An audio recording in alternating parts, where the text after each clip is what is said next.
Seja bem-vindo à Revista Fórum, eu sou Carlito Neto, historiador e cientista político, e hoje eu estou aqui para analisar com vocês algumas situações envolvendo a tal mídia tradicional que tem deixado muita gente preocupada, mas quem entende como é que funciona o jogo da política sabe que são movimentos normais, né? Para quem está acompanhando com um olhar um pouco mais atento o que tem acontecido em relação a posicionamentos de veículos da mídia corporativa, tradicional, ligado ao mercado financeiro, ao agronegócio, aos interesses dos ricos e bilionários do Brasil, percebeu que nos últimos 10, 12 dias a mídia tradicional simplesmente ligou o botão do dane-se e queremos que Xandão não prenda Bolsonaro, porque eles entenderam que talvez seja melhor Bolsonaro solto e inelegível para fazer campanha para o Tarcísio e eles ajudarem naquilo que o Bolsonaro não consegue ajudar em relação à transferência de votos, do que o Bolsonaro preso e uma briga pesada para dividir ali o espólio eleitoral do Bolsonaro.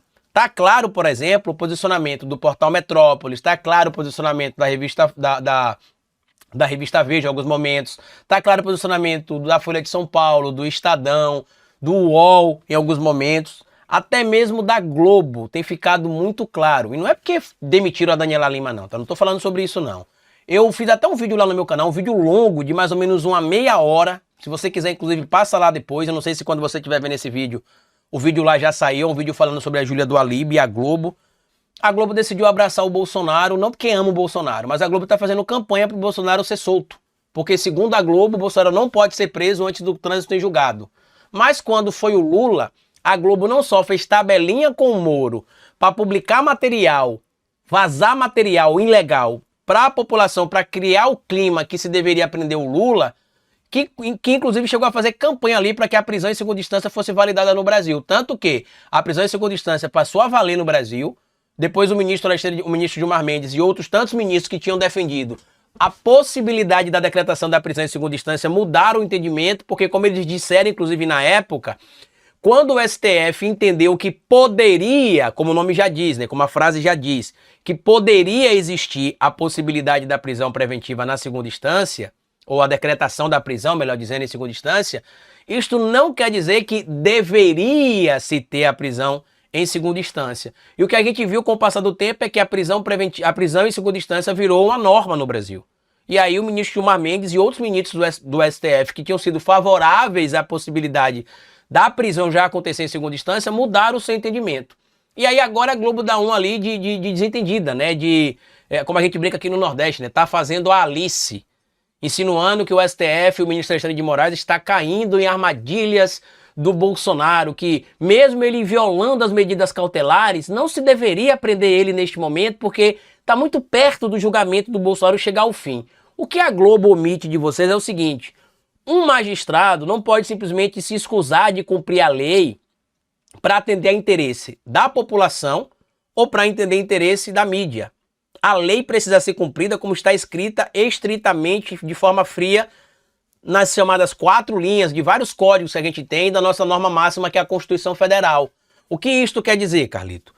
Como estava escrito lá na medida cautelar, que inclusive vendo a matéria da Júlia do Alibe lá no Globo, vi claramente que ela não leu nem o motivo que Bolsonaro teve a tornozeleira colocada na perna dele e nem o motivo que Bolsonaro teve ali a prisão domiciliar decretada. Por quê?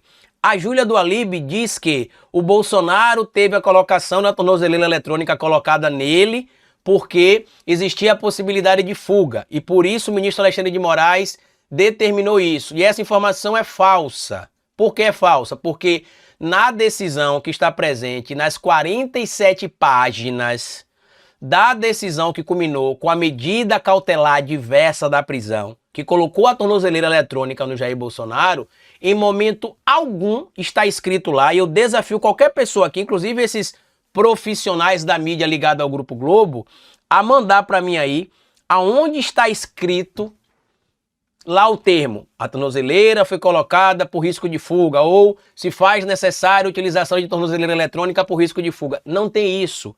Lá o que se diz é o seguinte, que Bolsonaro, atuando em parceria com seu filho, estaria colaborando com o modus operandi que incorria em outros 3 novos crimes, tá?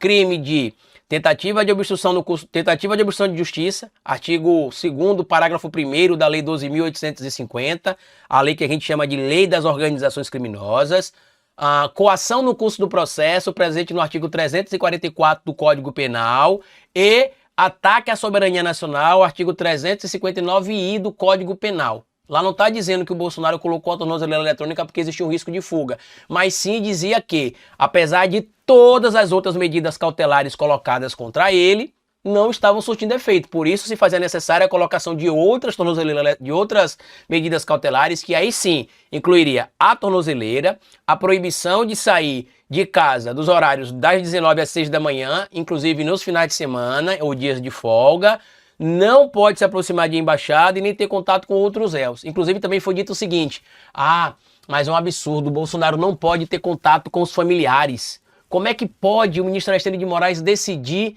que Bolsonaro não pode ter contato com familiares? Aí olha que interessante, hoje a própria Globo colocou aqui, ó: Moraes autoriza Jair Bolsonaro a receber visitas de Tarcísio e outros políticos aliados.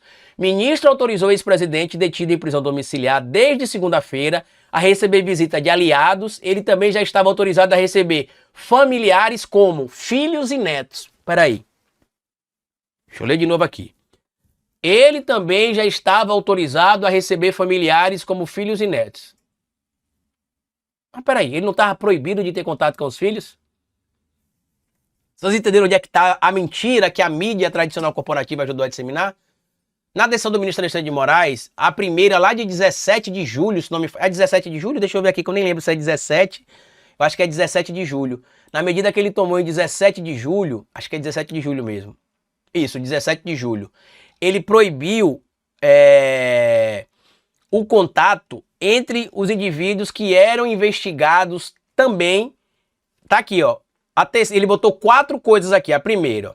Tá aqui, ó. Primeira, proibição de ausentar-se da comarca com uso de tornozeleira eletrônica e recolhimento domiciliar no período a partir das 19 até as 6 da manhã, de segunda a sexta, feiras, integrando nos finais de semana, feriados e dias de folga. E aí outra proibição, proibição de se aproximar a locais e acesso de embaixadas, consulados e países estrangeiros. O terceiro, proibição de manter contatos com embaixadores ou quaisquer autoridades estrangeiras, bem como os demais réus investigados nas ações penais 2668, 2693, 2694, 2695 e o inquérito 4995 e a petição 12100, que inclusive o inquérito 4995 é o que está investigando Eduardo Bolsonaro pelo que ele está fazendo lá nos Estados Unidos da América nesse momento.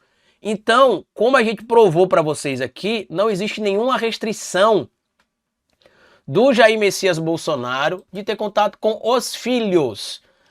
Carlito, mas e por que se criou isso? Se criou isso porque um dos filhos dele, o Eduardo Bolsonaro, ele é investigado no inquérito 4995. E aí, como ele é investigado, ele não pode ter contato com os demais investigados, incluindo o Bolsonaro. A justiça não analisa se ele é filho e se Bolsonaro é pai. A justiça analisa os criminosos. Tanto que o Flávio vai ter contato com o pai, o Jair Renan vai ter contato com o pai. Não tem restrição, é falso isso. É falso. E aí eu comecei a ficar preocupado, por quê? Preocupado no seguinte sentido, né? De ver o que é que a mídia está disposta a fazer para impedir o projeto de Lula em 2026 de novo.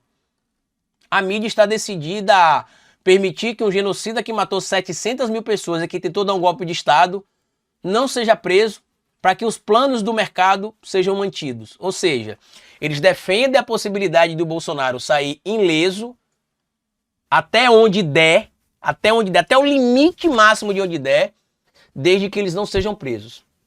Ou melhor, desde que eles não, para que ele não possa, melhor dizendo, para que ele não possa ser impedido de ajudar, por exemplo, o Tarcísio ou outro nome que a mídia quer eleger contra o Lula. Mas, Carlita, a Globo está apoiando o Bolsonaro? Não, a Globo não está apoiando o Bolsonaro. A Globo entende que existe a necessidade de Bolsonaro transferir os votos para o candidato que a Globo quer apoiar. E que o Tarcísio come de garfo e faca, mas não tem capacidade ele sozinho para ser eleito. E do jeito que vai, ele não vai ser eleito e corre risco, inclusive, até da reeleição neste momento ao governo do Estado. Do jeito que vai, ele não derrota Lula se ele for candidato a presidente, como as pesquisas mostram. Esse é o grande desespero, inclusive, desses veículos. E depois do que aconteceu entre junho e julho com o Congresso que odeia o povo, isso ficou mais latente. Mas eu acho que o plano tá aí despido, tá revelado. Acho que ninguém mais tem dúvida de que a Globo e a mídia tradicional fez o cálculo e entendeu. É melhor ter o Bolsonaro solto e pedindo voto para alguém que a gente apoie, do que ter o Bolsonaro totalmente fora do jogo e o Lula no poder por mais 4 anos pelo menos. Por quê? O desemprego no Brasil atingiu o menor percentual na série histórica. O poder de compra do brasileiro aumentou.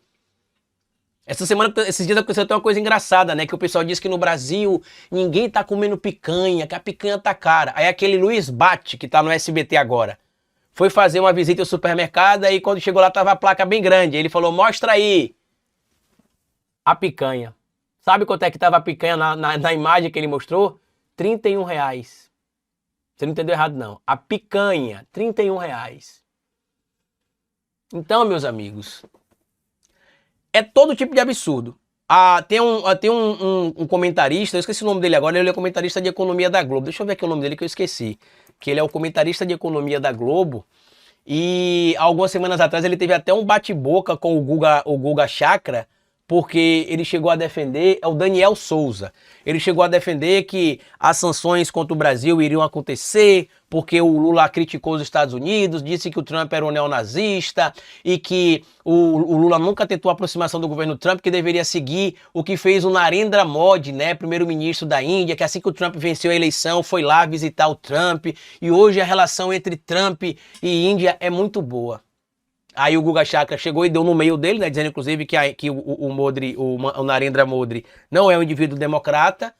E aí a gente viu essa semana agora que o Trump colocou a mesma taxação para o Brasil e para a Índia. Mas peraí, Daniel Souza, Daniel, né? Daniel Souza. Não era só o Brasil fazer a mesma coisa que a Índia?